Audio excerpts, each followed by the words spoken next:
We're underway at the Pirelli French round, and what a start that is from Tom Sykes. Dragged down towards turn number 1. Sykes looking to the inside, and Ray's going to pass the pair of them, and Gerloff clashes with Sykes, and Laverty's out as well. And the top 2 on the grid are out of the race at the first turn. Yeah, first turn there we saw contact on the run in. You can see Gerloff's done a good job to be able to get himself up into second spot, and that's Tom Sykes just reacting to that. But you can see there with Van der Mark as well, a good start. He's battling there with Lowe's for third. BMW Motorrad cannot believe it, but Jonathan Ray is your race leader, pursued by Garrett Gerloff in second position. Michael van der Mark fighting to the inside on Alex Lowe's. Gerloff goes the long way to the outside line. He's got to be cautious here into turn 5. Van der Mark sweeps up the inside of him. Gerloff has gone too deep and allows van der Mark to come through.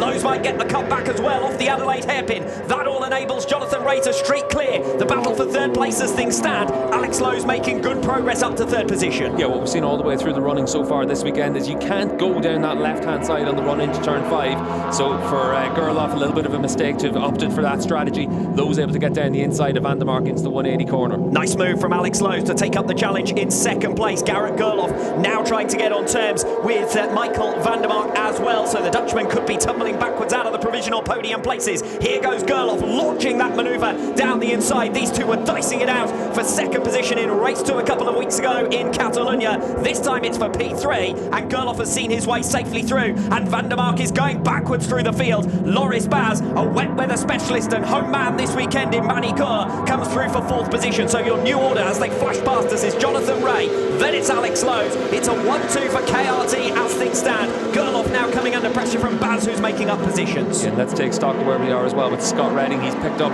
1 position on this lap. He's up into 9th spot, but lots of work to be done for the number 45 machine. Plenty of positions by contrast made up by Chaz Davies, benefiting from the 2 crash victims, of course. So effectively that's a net position loss for Scott Redding, because it's Toprak Razgatlioglu who's made his way up into 8th place, who's among the biggest movers on lap number 1. Fight for second place now. Gerloff recovering, Lowe's under pressure, and surely Gerloff will attempt to make the manoeuvre into turn number 5. Last lap around, Gerloff went to the outside line. We've spoken about that into turn 5 previously. Left the door wide open for Michael van der Mark. This time Gerloff surely will look to the inside. No, again he goes up wide. Lowe's defending the inside line, leaves the door open to Loris Baz to try and make a manoeuvre. Baz isn't quite close enough. Gerloff will try to go the long way round, and Lowe's is able to defend second position successfully for the moment at least. Drag race down then towards the 180 hairpin, and Garrett Gerloff has got through sweetly, quite swiftly, and probably earlier than I expected on Alex Lowe's. Yeah, you're seeing there with Lowe's, he's having to really tiptoe around. Turn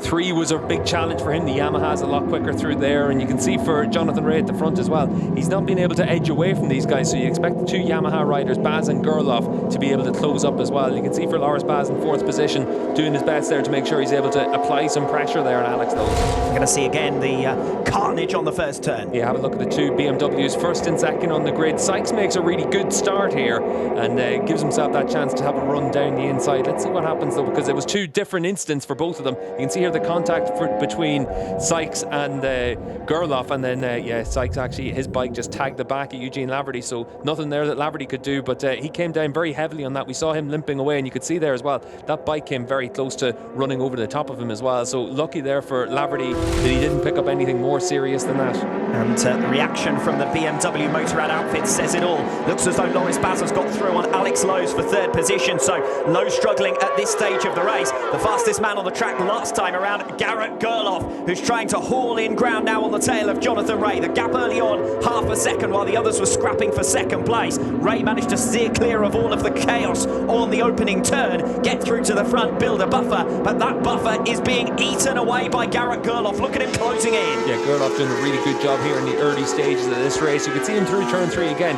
taking that really wide line through 3. He's got a lot of confidence in the Yamaha to be able to do that. He takes that outside line down in towards 5 again. He's clearly got a lot of confidence in being able to make that work, but it is tough to make a move around there. The big thing for him is just to see if he's able to get on the gas and drive on the exit of that corner.